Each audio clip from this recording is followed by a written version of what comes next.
The night shift at Earth's Deep Space Monitoring Station was usually quiet. Tonight was different. Tom Miller stared at his screen, his coffee cup frozen halfway to his mouth. The background radiation patterns from the Jupiter sector showed something he had never seen before. "Director Williams," he called out, his voice steady despite his racing heart. "You need to see this." The station director walked over, her footsteps echoing in the silent room. Other operators turned to watch as she leaned over Tom's shoulder, studying the strange readings that pulsed across his screen. "How long has this been happening?" she asked, her face betraying no emotion. "First noticed it about 20 minutes ago. At first, I thought it was a glitch, but 3 other stations have confirmed the same pattern.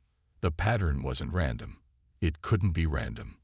Nature didn't create perfect geometric shapes in space radiation. These were artificial, a sign of advanced technology." Within hours, military satellites near Mars began picking up more unusual signals. The signals were weak, like whispers in space, but they were definitely there. Earth's most advanced computers worked to decode them, revealing fragments of what appeared to be tactical communications. James Walker, a young astronomer at the Mountain View Observatory, made the next discovery. While studying Jupiter's moons, he noticed something that shouldn't have been there. Structures, geometric and clearly artificial, hidden in the shadows of Europa. They had been there for months, maybe years, watching and waiting. The world's governments responded quietly but swiftly. In underground bunkers across the globe, military commanders dusted off plans that had existed for decades, plans they had hoped they would never need to use. President Roberts sat in the Oval Office, reading reports from every major space agency and military command. On his desk lay photographs of the structures near Jupiter, analysis of the strange radiation patterns, and transcripts of the mysterious signals. His face remained calm as he pressed a button on his desk. "It's time," he said to his chief of staff. "Call them in." Within hours, the leaders of every major nation were connected through secure quantum channels. Their meeting was not announced to the public. There would be no panic, no chaos. Everything would proceed according to plan. In secret facilities around the world, massive doors began to open. Underground hangars, hidden beneath mountains and oceans, hummed with activity. Machines that had been maintained in silence for generations powered up, their energy signatures carefully masked from orbital detection. The International Space Defense Force, a military organization whose existence was known to only a select few, began mobilizing its fleet. Ships that had been hiding in plain sight, disguised as space stations, communication satellites, and research vessels, prepared to reveal their true nature. Admiral Thompson stood on the bridge of the ISDF flagship Defender, hidden in a crater on the far side of the moon. He watched as status reports came in from Earth's hidden defenses. Everything was working perfectly, just as they had trained for. "Send word to all commands," he ordered. "Initiative Alpha is now active." Across the solar system, automated defense platforms that had laid dormant for years began to wake up. They were carefully designed to remain invisible to all but the most advanced scanning systems. Earth had placed them there decades ago, preparing for this very moment. In the Kuiper Belt, long-range sensors detected the first definitive signs of what was coming. Large objects, moving faster than any natural phenomenon, were approaching the solar system. Their trajectory made their intentions clear. They were heading for Earth. But Earth was ready. Humanity had not spent the last century looking up at the stars with fear.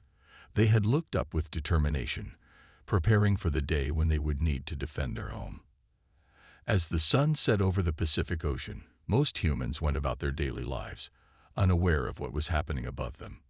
They didn't know about the fleets hiding in Earth's shadows, the weapons waiting silently in orbit, or the soldiers preparing for humanity's greatest test. Earth had a message for its visitors, but the time to deliver it had not yet come. For now, they would watch and wait and prepare. The aliens would learn soon enough that they had made a grave mistake in underestimating humanity. In the depths of space, something was coming, but Earth was ready and waiting. 2 weeks had passed since the first discovery. Earth's deep space probes near Saturn's rings were the first to go silent. One by one, they stopped sending signals back to Earth. It wasn't a random failure. Something was deliberately shutting them down. 3 more probes gone dark in the last hour, reported Jack, the lead technician at Mission Control. He watched as another red light appeared on the massive screen showing Earth's space network. Whatever's out there, it's getting closer. In underground bases around the world, Earth's quantum communication network lit up with warnings. Something was trying to break in. The attempts were subtle, so subtle that old systems would have missed them completely. But humanity's cyber defenses had evolved far beyond what most people knew. "They're testing our networks," said Dr. Anna White, head of Global Cyber Command. She stood in a room filled with screens showing attack patterns. "They think they're being clever, but we can see everything they're doing." Deep beneath the Rocky Mountains, something ancient stirred. Hidden defense systems, built by previous generations and improved over decades, began to power up. Their existence was one of humanity's best-kept secrets. In the control room of this facility, General Mark Roberts watched as old screens came to life. "Send the signal," he ordered. "Wake them all." Across Earth, similar facilities began to activate. Under the Sahara Desert, beneath the Pacific Ocean, deep in the Amazon rainforest, humanity's hidden guardians prepared for what was coming. Admiral Thompson stood before the United Nations Security Council. The room was sealed, all electronic devices removed. What he was about to reveal would change everything. "Ladies and gentlemen," he began, "it's time you saw what humanity has really been building." He pressed a button, and the wall behind him became transparent, revealing a massive underground harbor. There, floating in artificial gravity wells, were ships unlike anything the public had ever seen. "This is just one of our facilities," he continued. "We have more, many more." The council members stared in silence. These weren't experimental prototypes or untested designs. These ships were battle-ready, cruise-trained, weapons-tested. Earth had been preparing for this moment for generations. In orbit, civilian satellites continued their normal operations, maintaining the illusion of a peaceful planet. But hidden among them were weapons platforms, shield generators, and surveillance systems far more advanced than anyone had imagined. "First contact protocols have been updated," announced Director Williams at the Global Defense Center. "We know they're hostile now. We don't need to play nice." The alien probes were getting bolder. They appeared briefly near Mars, then vanished. They tested Earth's radar systems, tried to scan the planet's defenses. Each time, they found only what humanity wanted them to see. "Let them think we're primitive," Admiral Thompson had ordered. "Let them think they have the advantage." In secret facilities, soldiers trained in advanced combat suits. These weren't clumsy metal frames, but elegant machines that responded to thought. Weapons that could reshape gravity itself were prepared for battle. Director Williams stood at her command post, watching the global defense grid light up. "Status report," she demanded. "All systems operational," came the response. "Shield network at full power. Quantum communications secure. Fleet standing by." The public remained calm, unaware of the storm approaching. News channels reported on normal events. Social media buzzed with everyday concerns. This, too, was part of the plan. Panic would only make things harder. In orbit around Jupiter, the alien structures had begun to move. Earth's hidden sensors tracked their every movement. They thought they were being stealthy, but humanity saw everything. "They're preparing for something big," Admiral Thompson told the Emergency Council. "But so are we." On screens across Earth's defense network, a countdown appeared. The aliens would arrive soon, expecting to find an easy target. Instead, they would find a planet protected by technology they couldn't imagine, defended by a species that had spent centuries preparing for this moment.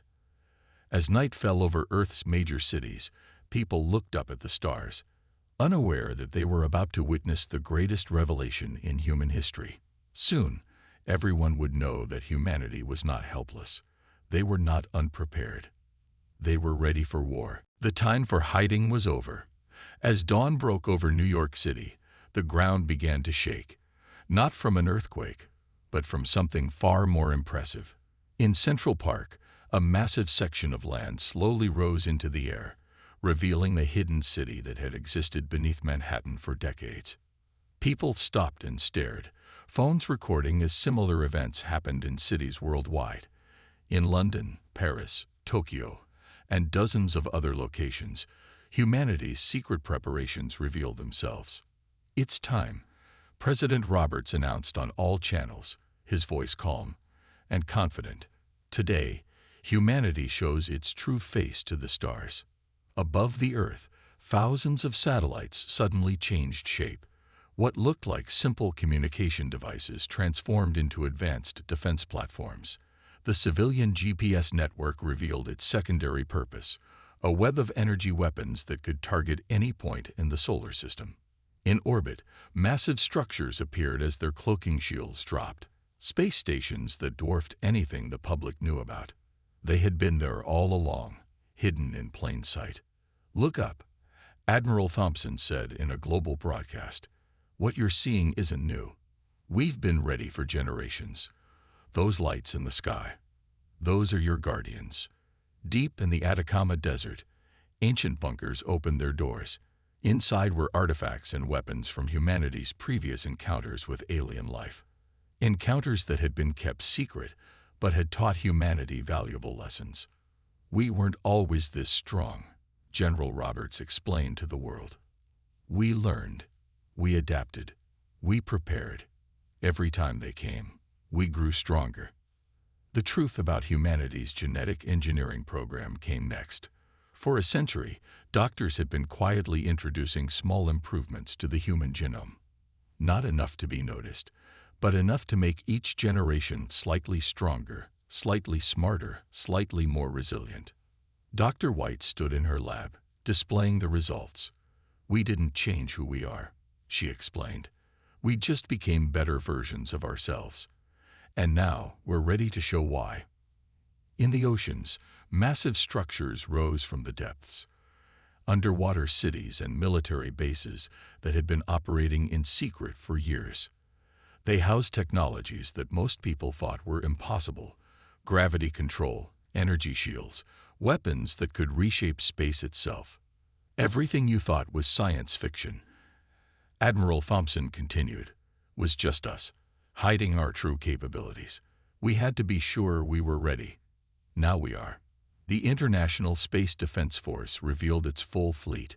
Ships emerged from hidden docks on the Moon, from bases on Mars, from stations near Jupiter.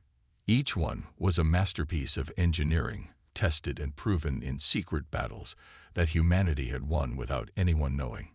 To our approaching visitors, President Roberts announced, his voice broadcasting across all frequencies, including those the aliens thought were secret. "We see you.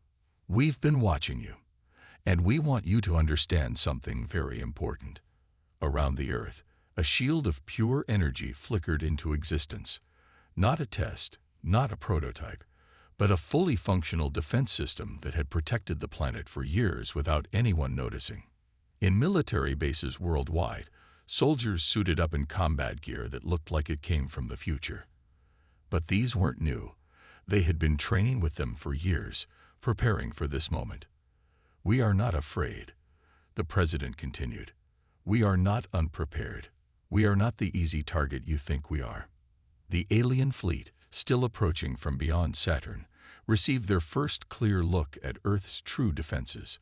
Their scans, which had previously shown a largely defenseless planet, now revealed the truth: a fortress world, armed and ready. Director Williams stood in the Global Command Center, watching as humanity's full capabilities came online. Screens showed power readings that would have seemed impossible just hours ago, but they had always been there, waiting. "Send the full data packet," she ordered. "Let them see everything. Let them understand exactly what they're facing." As night fell again, Earth glowed with power.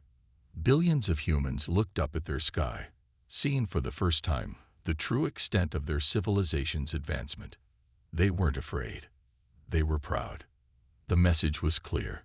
Humanity had hidden its strength not out of fear, but out of wisdom. Now, as threats approached their home, they would hide no longer. Earth was ready for whatever came next. The alien fleet appeared at the edge of the solar system exactly as Earth's sensors had predicted. 50 massive ships, each one larger than Earth's largest city, emerged from light speed. They expected to find a primitive planet. Instead, they found an empire ready for war. "They're holding position near Neptune," reported Jack from the main control room. The massive screens showed the alien fleet in perfect detail. Earth's hidden sensors captured every detail of their ships, every energy reading, every communication signal. Admiral Thompson stood on the bridge of the ISDF flagship Defender as it moved out of its lunar hiding place. 100 other ships joined it, their black hulls reflecting the starlight. This was just the first wave of Earth's fleet. "Open all channels," he ordered. "Let's introduce ourselves properly." Earth's message was simple, broadcast in every known frequency, and even some the aliens thought were secret. "This is Earth Command to approaching fleet. You have entered protected space. Maintain your position and await further instructions." The aliens didn't respond at first. Their ships moved closer, spreading out in what they thought was an attack formation. They didn't realize they were moving exactly where Earth wanted them. "They're scanning us," Dr. White reported from the Cyber Command Center. "Trying to hack our systems. Should we stop them?" "No," Admiral Thompson replied with a slight smile. "Let them look. Let them see what they're really dealing with." The alien fleet's scans revealed more of Earth's defenses with each passing minute. Orbital platforms that could redirect asteroids as weapons, energy shields that could stop any known weapon, a fleet of ships that matched or exceeded their own technology. Finally, the alien commander responded. Their message appeared on screens across Earth's command centers. "This is impossible. Your planet was surveyed. You were primitive. Explain yourselves." Admiral Thompson walked to the front of his bridge. The view screen showed the alien flagship, a massive vessel that gleamed like polished metal in the distant sunlight. "This is Admiral Thompson of Earth Command," he replied. "We let you see what we wanted you to see. Now shall we discuss your intentions in our solar system?" A channel opened between the two flagships. The alien commander appeared on screen, a tall, imposing figure with features that seemed both familiar and strange. "You deceived us," the alien commander said. Their voice was translated perfectly by Earth's systems. "No," Thompson responded. "We protected ourselves. There's a difference. Now let's be clear about something. We know why you're here. We've dealt with your kind before." The alien commander's expression changed as tactical data streamed to their ship. Data about Earth's true military strength, about previous battles Earth had won against other invaders, about weapons that could tear apart space itself. "That's not possible," the alien commander said, their confidence clearly shaken. "Your world shows no signs of these battles." "Because we choose what signs to show," Thompson replied. "Now, would you like to discuss peaceful options, or should we demonstrate our capabilities more directly?" The alien fleet began to move, trying to establish a better tactical position. They didn't realize they were already surrounded. Earth's hidden fleet had been moving into position for days, using technology that made them invisible even to advanced alien sensors. "Last warning," Thompson announced. "Maintain your current position, or we will consider your movement an act of aggression." The aliens stopped moving. Their scans had finally revealed enough to show them the truth. They were outmatched. Earth's defensive grid was far more advanced than anything they had encountered before. "Perhaps," the alien commander said slowly, "we should discuss those peaceful options." Admiral Thompson nodded. "A wise choice. You'll find Earth is quite reasonable when treated with respect. But remember, what you've seen is only a fraction of our capabilities. As the diplomatic channel opened between the two fleets, Earth's defense forces remained at full alert, in orbit, on the ground, and in hidden bases across the solar system. Humanity's weapons stayed ready. The aliens had come expecting an easy conquest. Instead, they found something unprecedented, a world that had spent generations preparing for this exact moment, a civilization that had hidden its true power not out of fear, but because it was the smart thing to do. The first contact was made. Now came the real test, showing these visitors that Earth was not to be trifled with, while still leaving room for peace. The game had changed, and humanity held all the cards. 3 hours into negotiations, the alien fleet made their first mistake. 5 of their smaller ships broke formation, moving quickly toward Mars. They thought they were being clever. They were wrong. "Movement detected," Jack announced from his station. "Enemy ships attempting to flank our position." Admiral Thompson didn't even look concerned. "Show them why that's a bad idea." Suddenly, thousands of previously invisible satellites around Mars lit up. They had been there for decades, waiting for this moment. A web of energy formed between them, creating a barrier that no ship could pass. "What is this?" the alien commander demanded over the communication channel. Their voice carried a mix of surprise and fear. "Just one of our defense systems," Thompson replied calmly. "Would you like to see more?" The alien ships tried to retreat, but found themselves trapped in a web of gravitational forces. Earth's true defense grid was revealing itself, layer by layer. What looked like empty space was actually filled with humanity's most advanced weapons. "Your ships have 2 options," Thompson continued. "Return to your original position, or we'll move them for you." In the Global Command Center, Director Williams watched as the alien scanning beams tried desperately to understand what they were facing. Their most advanced technology couldn't make sense of Earth's defenses. "They're attempting to breach the quantum shield," Dr. White reported.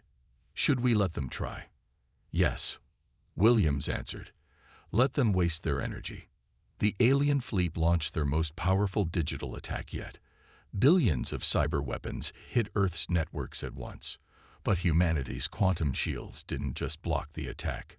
They absorbed it, grew stronger from it. "Impossible," the alien commander muttered, watching their best weapons fail. "Your shields, they're not just blocking us. They're learning from you," Thompson confirmed. "Every attack makes them stronger. Would you like to try something else?" The 5 trapped ships were suddenly pulled back to their original positions by an invisible force. The alien commander watched in silence as their best ships were moved like toys. "Perhaps now," Thompson suggested, "you'd like to see what our offensive capabilities look like." At his signal, Earth's defense grid activated its next layer. Hundreds of hidden platforms emerged from what looked like empty space. Each one carried weapons that could reshape gravity itself. "These platforms," Thompson explained, "can turn the space around your ships into a maze of gravitational waves. Your engines would tear themselves apart trying to escape." The alien fleet's sensors went wild as they finally detected what had been surrounding them all along. Earth's full defense network was beyond anything they had imagined possible. "How?" the alien commander started. "How long have you had these weapons?" "Long enough to perfect them," Thompson replied. "Long enough to know exactly what they can do." "Would you like a demonstration?" One of Earth's smallest platforms fired a single shot, a beam of energy so precise it could have threaded a needle.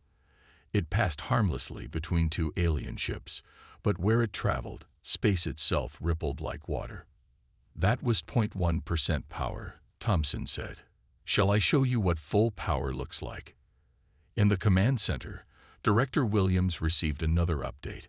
The aliens were powering up their main weapons, not to fire.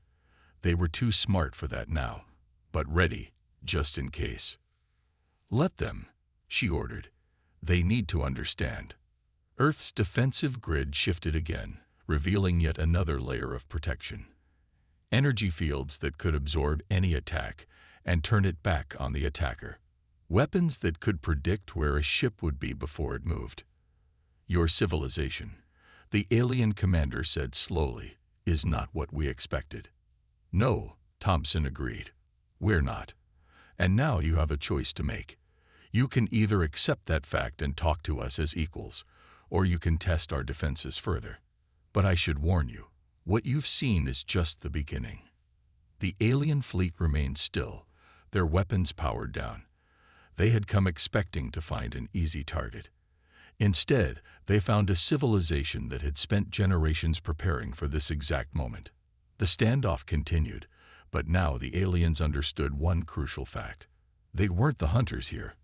They were the ones being hunted. And Earth was just getting started. The time had come for Earth to deliver its final message.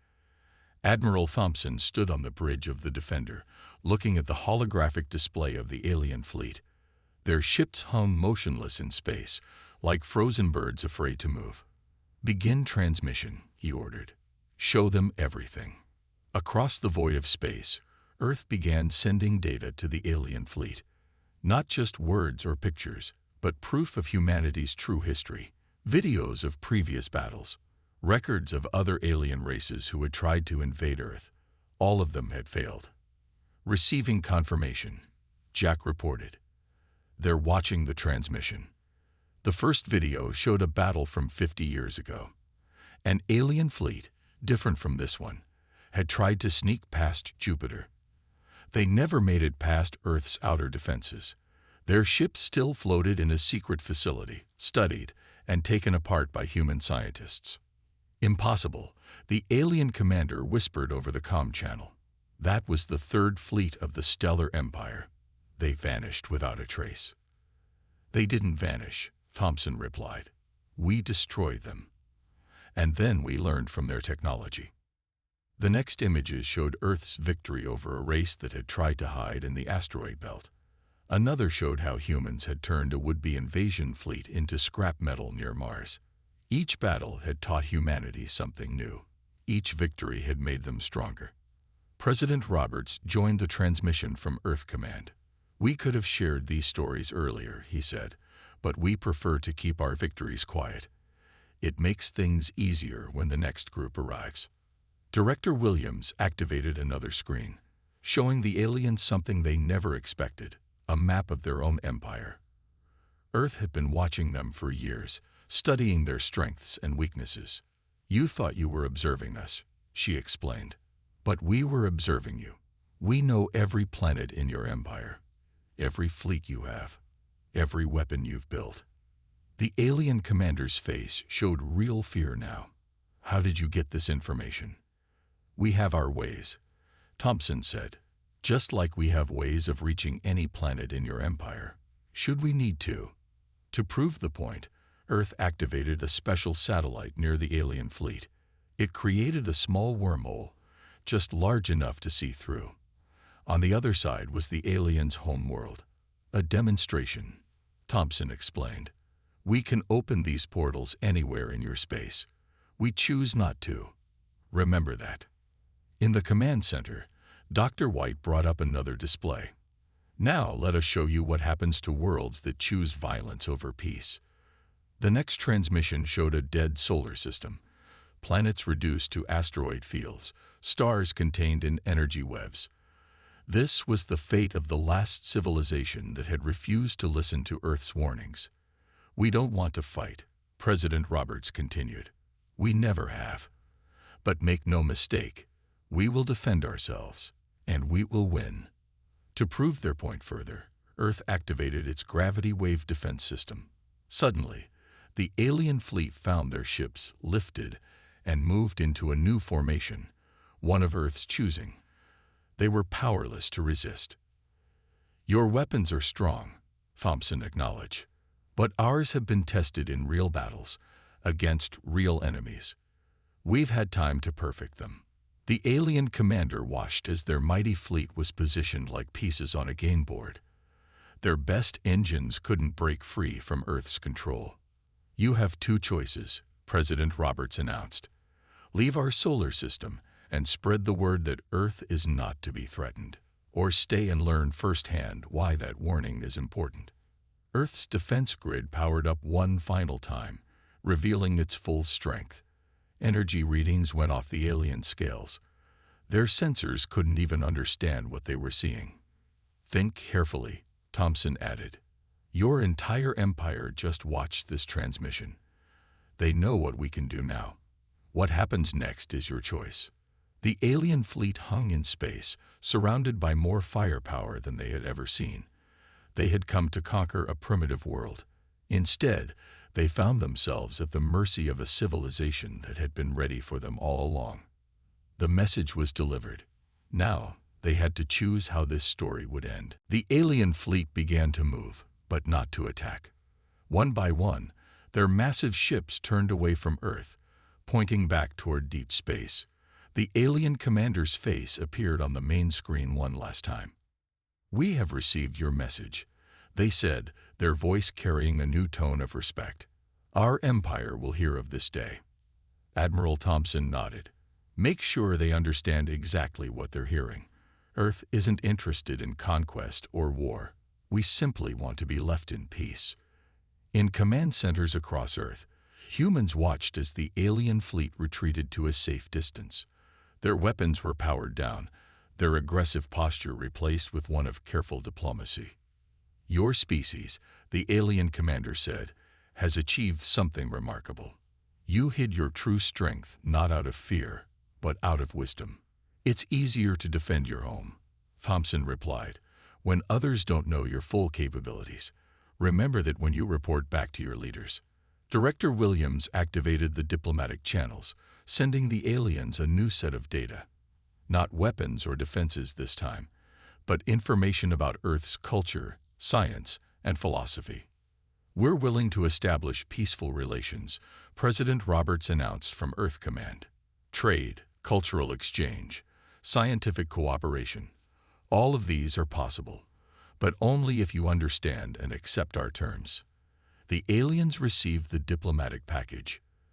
Their sensors scanned the files, their computers translating Earth's message of peace. But beneath the peaceful words lay an iron foundation. Earth would not tolerate any threats. "Your terms are unexpected," the alien commander admitted. "You offer friendship while showing us enough power to destroy our empire." "That's how lasting peace works," Thompson explained. "True strength isn't about constant fighting. It's about being so well prepared that fighting becomes unnecessary." In orbit around Earth, the defense grid powered down to its normal state, vanishing from alien sensors but remaining ready. The message was clear. Earth could hide its strength as easily as it could show it. "We accept your terms," the alien commander announced. "Our fleet will withdraw to the agreed-upon distance. We will send word to our empire that Earth is to be treated with respect." Dr. White monitored the alien communications from her station. They're already transmitting to their homeland. The message is spreading across their networks. Across the galaxy, alien civilizations received the news. The supposedly primitive planet Earth had revealed itself to be one of the most powerful worlds in known space.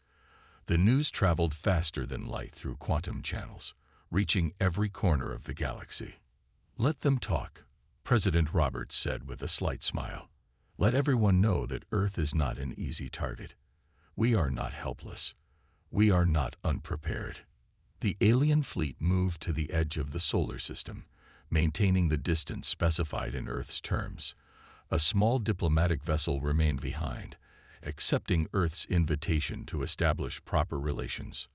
"We've achieved something remarkable today," Thompson announced to his crew. "Peace through strength. Protection through preparation." In cities across Earth, people celebrated, not with parades or fireworks, but with the quiet satisfaction of knowing their world was safe.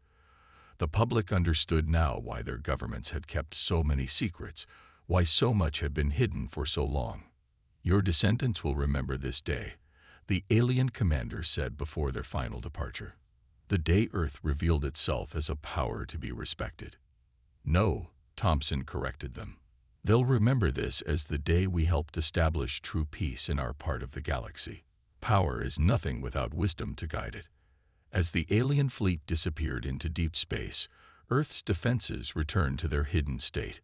The orbital platforms vanished from sight, the weapon systems powered down to standby, and the massive ships of the Earth fleet returned to their secret docks. But everyone in space now knew the truth. Behind Earth's peaceful exterior lay a civilization that had spent generations preparing for war, hoping never to fight one. A world that had chosen wisdom over conflict, preparation over panic, and strength over show. The galaxy had received humanity's final warning. Earth was ready, Earth was waiting, and Earth would always defend its own. Peace would reign, because now everyone understood the price of choosing otherwise.